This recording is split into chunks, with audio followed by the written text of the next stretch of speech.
Pai, nós te agradecemos por essa manhã, tão cheia da tua presença, que o teu Espírito venha falar ao nosso coração, que a tua palavra seja viva, eficaz, mais cortante do que a espada afiada dos dois lados, dos dois gumes, que ela possa penetrar nas nossas mentes, nos nossos corações, transformando-nos, Senhor.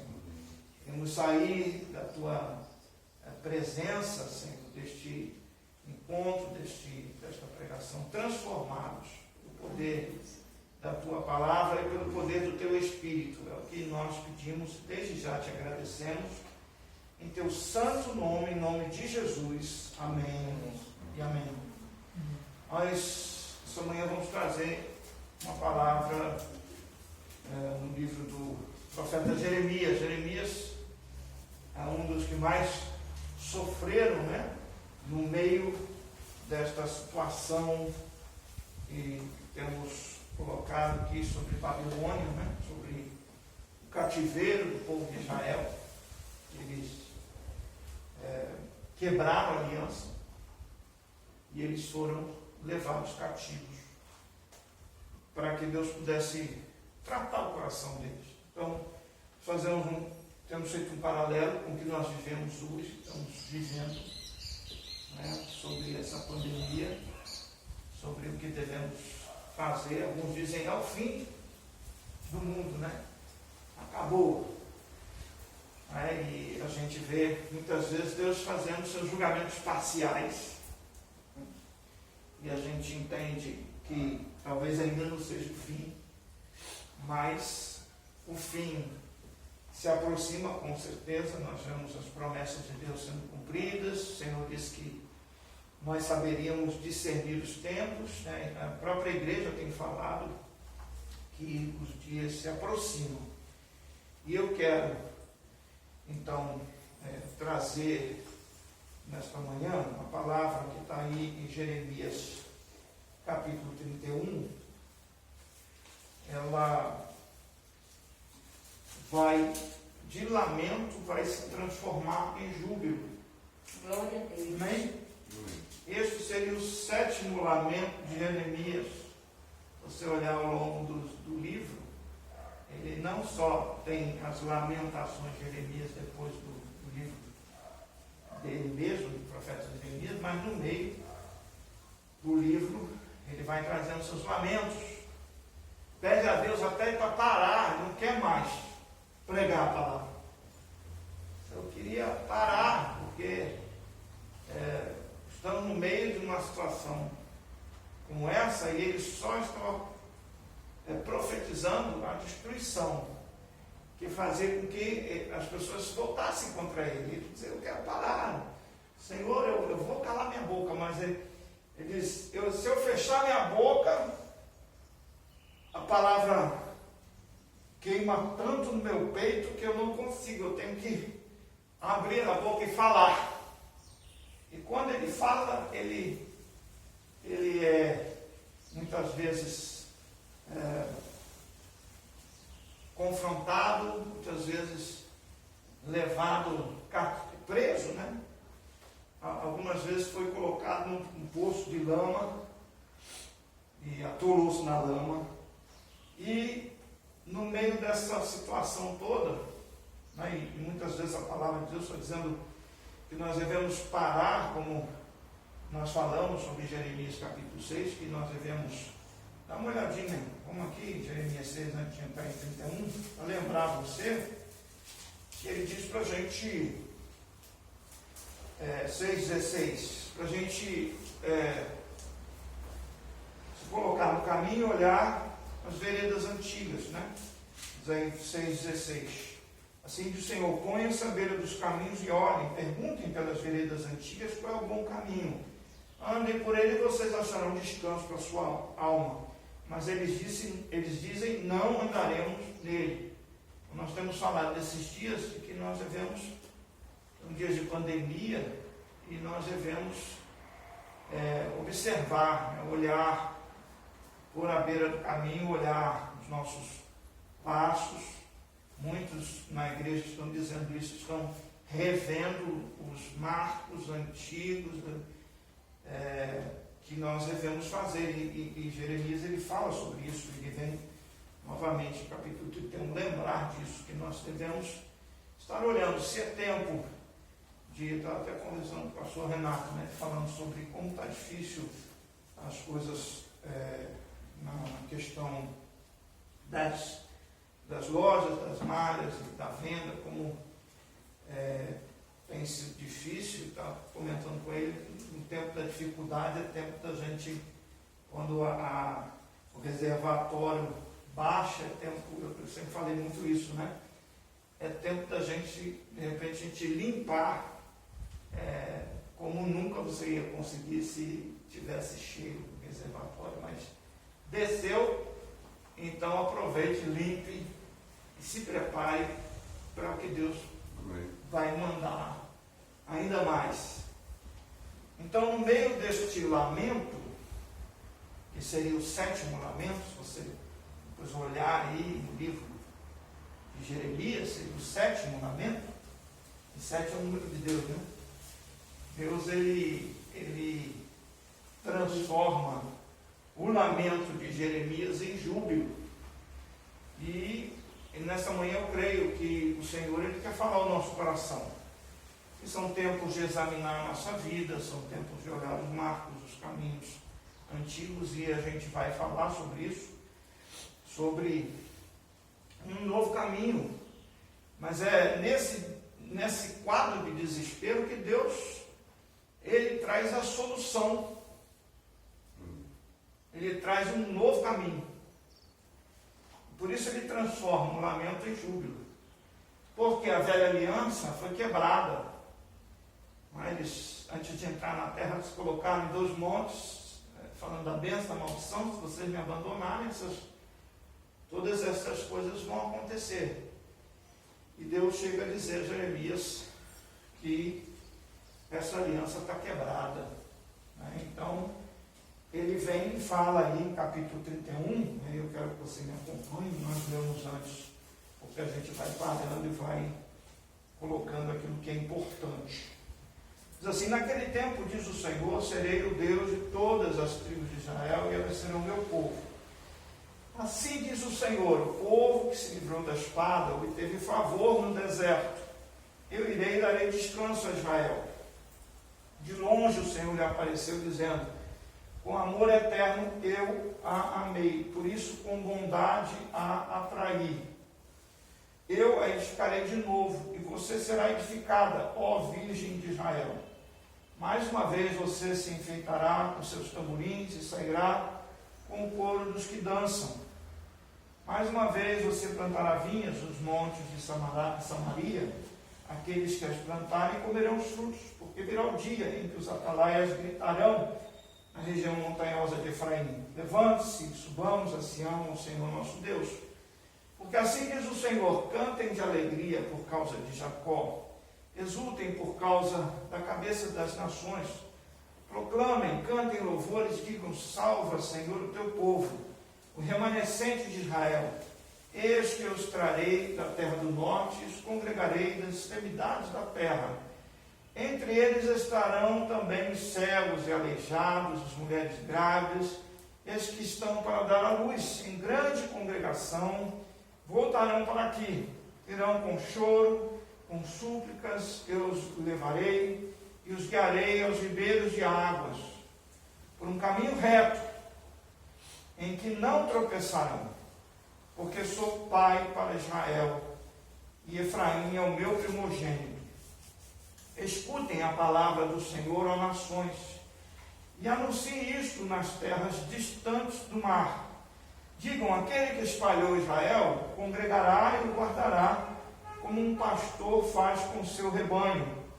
Porque o Senhor redimiu Jacó e o livrou das mãos do que era mais forte do que ele. Hão de vir exultar no monte Sião, radiantes de alegria por causa dos bens que o Senhor lhes deu. O cereal, o vinho, o azeite, os cordeiros, os bezerros serão como um jardim regado e nunca mais desfalecerão. Então a virgem se alegrará na dança, juntamente com os jovens, os velhos. Transformarei o seu pranto em júbilo e os consolarei, lhes darei alegria. em vez de tristeza. Saciarei a fome dos sacerdotes com saborosa comida, e meu povo se fartará com a minha bondade, diz o Senhor. Costumava cantar essa canção, lembro lá na época da igreja, lá em Rio de Janeiro, a gente cantava, isso é uma canção. Então a Virgem se alegrará na dança, também os jovens, os velhos. Transformarei o seu canto em sorriso e os consolarei. Transformarei em regozijo a sua tristeza. Essa é a promessa do Senhor a Jeremias num tempo. Isso tem que lembrar que estavam cercados, estavam prestes a ser levados para Babilônia, e ele estava ali se lamentando, mas o Senhor traz essa palavra de regozijo, de alegria, e a Virgem se alegrará na dança, os jovens, os velhos vão dançar, vão se alegrar. Eu vou transformar o pranto em júbilo, Glória a Deus. e vou consolar e vou dar alegria em vez de tristeza. Era necessário passar por isso. Nós cremos que Israel, ele nunca mais foi igual depois que ele voltou do cativeiro, porque ele deixou de servir a vários deuses, né? A gente aprende isso no seminário. Israel, ele volta e ele é agora dedicado somente ao Deus de Israel, né? Porque eles estavam servindo a vários deuses. E Deus usa aquela situação para transformar a vida desta nação, levando cativo, mas ele promete que ele vai transformar a tristeza em alegria. Glória a Deus. E nós cremos nesta promessa do Senhor. Ainda que a gente saiba que o mundo vai, a palavra de Deus diz, já está julgado, condenado, mas a nossa promessa, a promessa do Senhor para a nossa vida é muito maior do que esse mundo, a pandemia. Nós estamos sendo levados para a Nova Jerusalém, estamos sendo fiéis ao Senhor, e ele, aqui mesmo, ele diz, e a gente vai continuar lendo, ele dá a Jeremias a solução para a quebra desta aliança com o povo. Ele diz, verso 15, assim diz o Senhor, ouviu-se um clamor em Ramá, pranto e grande lamento.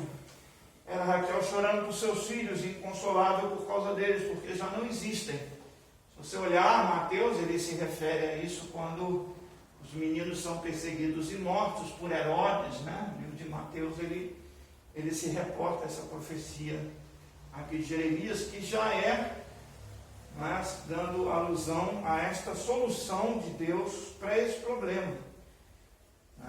Os meninos foram mortos porque Herodes perseguiu o Senhor, né, como rei. Ele soube dos magos. Você lembra dessa passagem? E ele manda matar as crianças todas, né, de 2 anos para baixo, e que era mais ou menos o tempo que ele tinha, 2 ou 3 anos, não me lembro.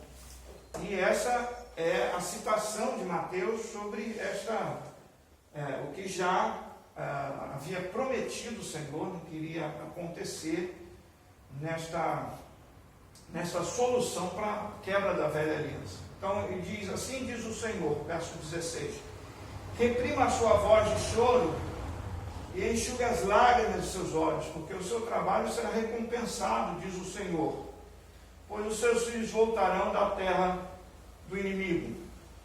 Há esperança para o seu futuro, diz o Senhor, porque os seus filhos voltarão para a sua própria terra. Ouvi muito bem que Efraim se queixava, dizendo, tu me castigaste, fui castigado. Como novilho ainda não domado, converte-me e serei convertido, porque tu és o Senhor, meu Deus. Na verdade, depois que eu me afastei, eu me arrependi. Depois que fui instruído, bati no peito, fiquei envergonhado, confuso, porque suportei a afronta da minha mocidade. Não é Efraim, o meu filho querido, o filho das minhas delícias, pois sempre que falo contra ele, lembro dele com ternura. Por isso o meu coração se comove por ele, dele certamente me compadecerei, diz o Senhor. Então o Senhor estava fazendo isso, mas ao mesmo tempo ele diz, é com amor que eu faço isso, né? Levando vocês fora para o cativeiro. Então ele muitas vezes permite que estas coisas aconteçam na nossa vida, essas adversidades, para a gente parar, para a gente examinar a nossa vida, o nosso coração. Verso 22, até quando você andará errante, ó filho rebelde, porque o Senhor criou coisa nova na terra, uma mulher cortejando um homem. Assim diz o Senhor dos Exércitos, Deus de Israel, quando eu os trouxer de volta do cativeiro na terra de Judá, nas suas cidades, se dirá outra vez, o Senhor a abençoe, ó morada da justiça, o Senhor a abençoe, ó monte santo, nela habitarão Judá e todas as suas cidades, bem como os lavradores, os que pastoreiam os rebanhos, porque satisfarei a minha alma cansada e saciarei toda a alma desfalecida. Nisto acordei e olhei ao redor, e o meu sono tinha sido doce. Eis que vem dias, diz o Senhor, em que semearei a casa de Israel e a casa de Judá com a semente de pessoas e de animais. Como os vigiei para arrancar, para derrubar, para subverter, para destruir e para afligir, assim os vigiarei para edificar e para plantar, diz o Senhor. Naqueles dias já não dirão, os pais comeram uvas verdes e os dentes dos filhos é que se embotaram. Pelo contrário, cada um morrerá por causa da sua própria iniquidade, que é quem comer uvas verdes é que ficará com os dentes embotados. E aí está a nova aliança com Israel. Ele diz, eis aí vem dias, diz o Senhor, em que firmarei nova aliança com a casa de Israel, com a casa de Judá, não segundo a aliança que fiz com seus pais no dia em que os tomei pela mão para os tirar da terra do Egito, pois eles quebraram minha aliança. Olha aí. Apesar de eu ter sido seu esposo, diz o Senhor, porque esta é a aliança que farei com a casa de Israel, depois daqueles dias, diz o Senhor. Na mente lhes imprimirei as minhas leis, também no meu coração as inscreverei. Olha que coisa fantástica que Deus está usando Jeremias para falar, para profetizar algo tremendo, né? Muito próprio e muito certo, né? Daquilo que iria acontecer, de uma nova solução que Glória a Deus estava trazendo, né? Então ele diz, na mente lhes imprimirei as minhas leis, também no seu coração as inscreverei. Eu serei o Deus deles, eles serão meu povo. Não ensinará jamais cada um ao seu próximo, nem cada um ao seu irmão, dizendo, conheço o Senhor, porque todos me conhecerão, desde o menor até o maior deles, diz o Senhor.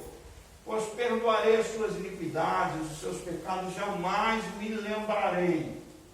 Essa é a promessa da nova aliança. Só vou terminar esse capítulo, nós vamos falar mais especificamente desta nova aliança. E ele diz, verso 35, assim diz o Senhor, que dá o sol para a luz do dia, as leis fixa a lua, as estrelas para a luz da noite, que agita o mar, faz brandir as suas ondas, Senhor dos exércitos é o seu nome. Se essas leis fixas falharem diante de mim, diz o Senhor, também a descendência de Israel deixará de ser uma nação diante de mim para sempre. Assim diz o Senhor, se puderem ser medidos os céus lá em cima, e sondados os fundamentos da terra cá embaixo, então eu rejeitarei toda a descendência de Israel por tudo o que fizeram, diz o Senhor. Eis que vem dias, diz o Senhor, em que esta cidade será reedificada para o Senhor, desde a torre de Ananel até o portão da esquina. O cordel de medir se estenderá em linha reta até a colina de Garebe, e depois se virará na direção de Goa. Todo o vale dos cadáveres, das Cis e todos os campos até o ribeiro de Cedron, até a esquina do portão dos cavalos para o leste, serão consagrados ao Senhor. Esta Jerusalém jamais será arrancada ou destruída. Então nós sabemos que a profecia está falando sobre a Jerusalém. Nós temos a Jerusalém que foi reconstruída mais tarde por Neemias. Eles realmente retornaram, E mais tarde, há poucos anos, nós vemos Israel, depois da Segunda Guerra, sendo levado novamente para a terra dele, né? As nações concordarem que eles deveriam ser uma nação nessa terra. E muitos estavam dizendo, o sinal de que as coisas estão já avançadas para o fim. Mas nós cremos que o Senhor está nos mostrando e apontando para um novo céu, uma nova terra, uma nova Jerusalém, que nós vemos profetizadas lá no Novo Testamento e também no livro de Apocalipse. Mas é tremendo você ver Deus transformar a tristeza em alegria, Deus transformar esse sétimo lamento de Jeremias no meio de uma situação tão ruim que ele dizia, Senhor, eu não quero mais profetizar, eu só estou profetizando coisas ruins, destruição do templo, e os sacerdotes se voltavam contra ele, e os outros profetas tudo profetizando paz, e Deus mandava ele dizer, não, vai ser destruído, e ele dizia, eu não quero mais essa situação. E quando ele vai para o sétimo lamento, Deus transforma o lamento, como diz aí, o lamento em triunfo, em júbilo.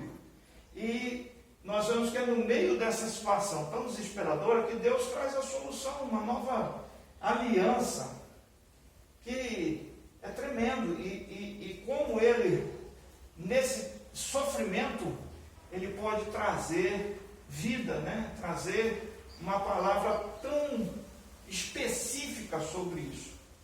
E nós podemos olhar o Novo Testamento, ver lá em Mateus 26, 28, o Senhor citando isso na última ceia, Mateus 26, 28, ele diz aqui,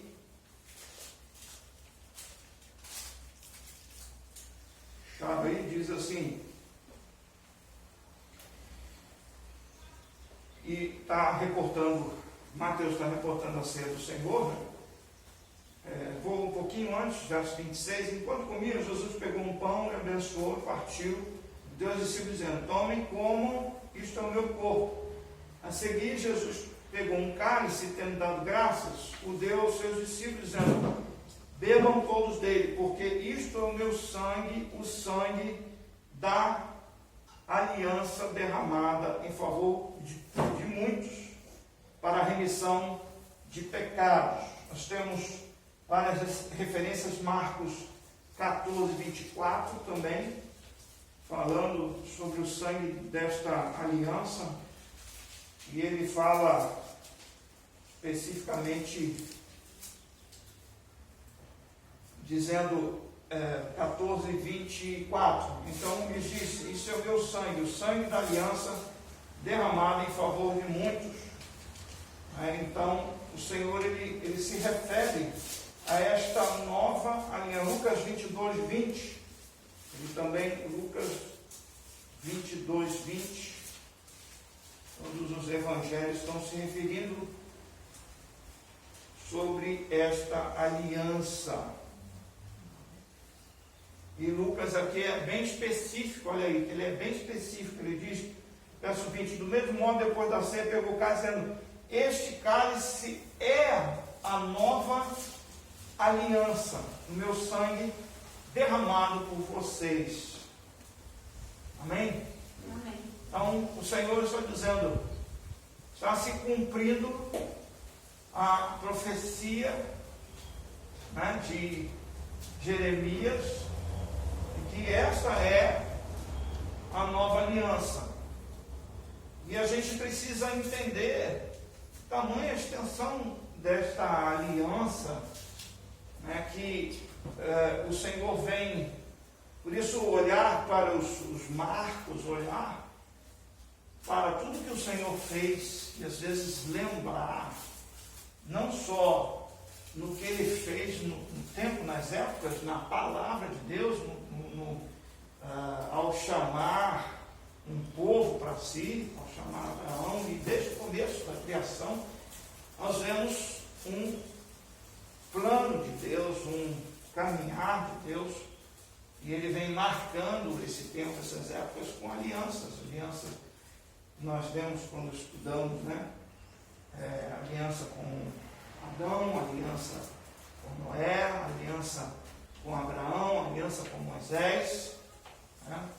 A velha aliança, aliança com Davi, nunca faltaria um herdeiro, né? Que Jesus viria, descendente de Davi, e agora a nova aliança, né? Um sangue do Senhor. Então, nós temos que olhar para isso, olhar para a nossa vida, também os marcos, as coisas que Deus fez, o nosso chamado, as coisas que o Senhor fez na nossa vida, e examinar tudo isso nesses dias, no meio de tudo isso, para que a gente possa ter a direção, o caminho, a não ficar perdido, não é algo que não esteja debaixo do controle de Deus. O Senhor já profetizou que viriam muitas coisas, que viriam os sinais, né, as doenças, as pandemias, e tudo mais, está tudo profetizado. Então, nosso coração tem que estar firme, mas nesses tempos nós temos que examinar a palavra, examinar a nossa vida, parar diante de Deus, refletir na nossa vida, né? Dizem que nada vai ser igual ao que era antes, né? Porque muitas coisas mudaram, coisas que não vão voltar mais. Então a gente não sabe exatamente, ainda estamos no meio dessa pandemia, mas a gente sabe que o Senhor ele tem um caminho, e Ele mesmo no meio da dificuldade, Ele traz a solução, como Ele trouxe a Jeremias. Jeremias nem podia imaginar, né, talvez que aquela aliança fosse quebrada. Como é que vai restaurar? Deus está dizendo, eu vou fazer uma nova aliança, mas aí eu quero que você tenha e caminhe comigo na importância do que foi a velha aliança e essa nova aliança, e como é que a gente vive com essa e convive com esta nova aliança. Quero que você venha aqui comigo em Hebreus capítulo 8. Deixa Jeremias marcadinho aí. E vamos a Hebreus capítulo 8. Nós vamos andar um pouquinho para você saber que não é os caminhos do Senhor não são só fé por fé. Eu creio porque eu creio. Não. A fé é baseada em fatos. Nós temos muitas seitas aí que foram revelações escondidas, um anjo que veio, que revelou para um. E muitos vão por esses caminhos. E eu creio que aquele que é do Senhor, como ele falou, o Espírito Santo, mesmo estando nesses caminhos errados, o Senhor, ele tira dessas seitas, dessas coisas, porque se é do Senhor, né, Ele vai trazer a verdade ao coração. Então nós vamos ler Hebreus capítulo 8, para você se firmar, saber de que aliança nós estamos vivendo, nessa nova aliança, nessa solução tremenda de Deus para Israel e para as nossas vidas. Diz assim, Hebreus 8, verso 1. Temos ainda tempo e eu quero caminhar com você aqui para você entender essa maravilha que é a solução de Deus através da nova aliança. Ora, o essencial das coisas que estamos dizendo é que temos tal sumo sacerdote que se assentou à direita do trono da majestade nos céus, como ministro do santuário do verdadeiro tabernáculo que o Senhor erigiu e não o homem. Pois todo sumo sacerdote é constituído para oferecer dons e sacrifícios. Por isso era necessário que também esse sumo sacerdote tivesse o que oferecer. Se ele estivesse na terra, nem mesmo o sacerdote seria, visto existirem aqueles que oferecem os dons segundo a lei. Estes ministram em figura e sombra das coisas celestiais. Assim como Moisés foi divinamente instruído quando estava para construir o tabernáculo, Pois Deus disse: tenha cuidado para fazer tudo de acordo com o modelo que foi mostrado a você no monte. Mas agora Jesus obteve um ministério tanto mais excelente, quanto é também mediador de superior aliança, instituída com base em superiores promessas. Porque se aquela primeira aliança tivesse sido sem defeito de maneira alguma, estaria sendo buscado lugar para uma segunda aliança. E de fato, repreendendo-os, diz: eis aí vem dias, diz o Senhor, firmarei nova aliança com a casa de Israel, com a casa de Judá. Está se referindo a essa profecia de Jeremias, né? Não segundo a aliança que fiz com seus pais, no dia em que os tomei pela mão para tirar da terra do Egito, pois eles não continuaram a minha aliança, e eu não dei atenção a eles, diz o Senhor. Porque esta é a aliança que farei com a casa de Israel depois daqueles dias, diz o Senhor. Imprimirei as minhas leis na mente deles e as escreverei sobre o seu coração. Eu serei o seu Deus e eles serão o meu povo. E não ensinará jamais cada um o seu próximo, nem cada um o seu irmão, dizendo: conheço o Senhor. Porque todos me conhecerão, desde o menor até o maior deles. Pois para com as suas iniquidades usarei de misericórdia, e dos seus pecados jamais me lembrarei. Quando ele diz nova aliança, torna antiquada a primeira.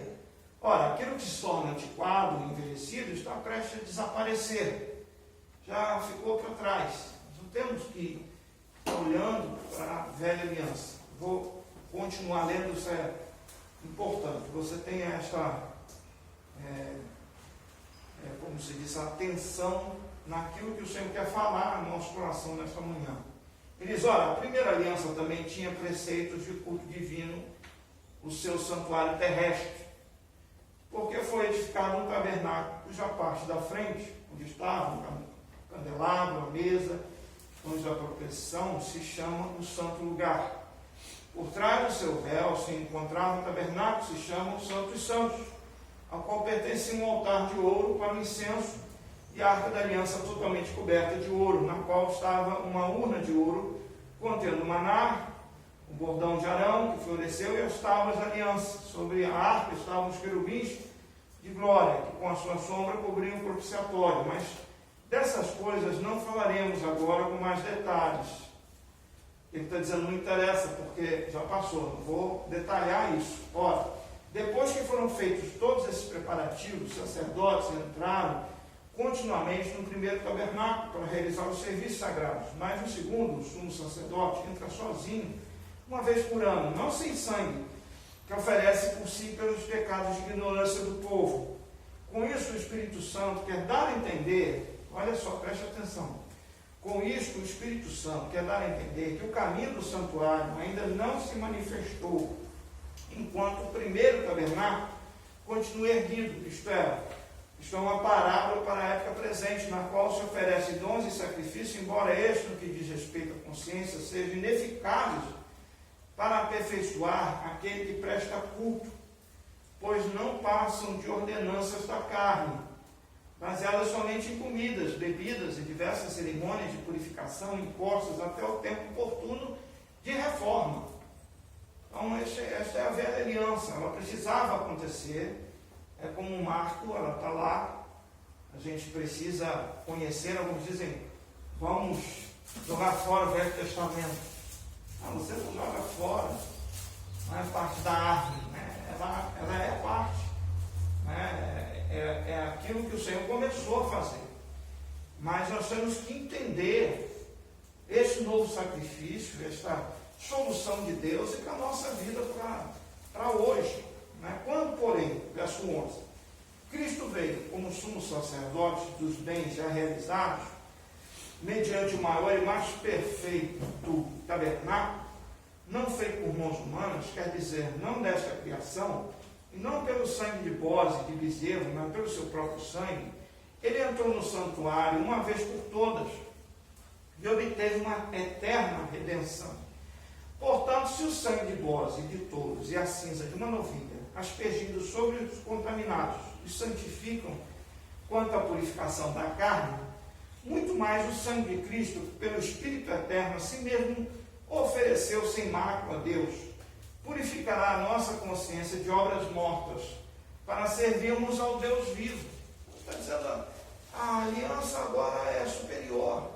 É tremendo o que o Senhor fez no meio daquele povo, dando a eles uma nova aliança, e a nós, que não éramos judeus, eu creio que não, né? Não sei se você é descendente de judeu, mas a nós, até aos gentios, ele incluiu nessa nova aliança.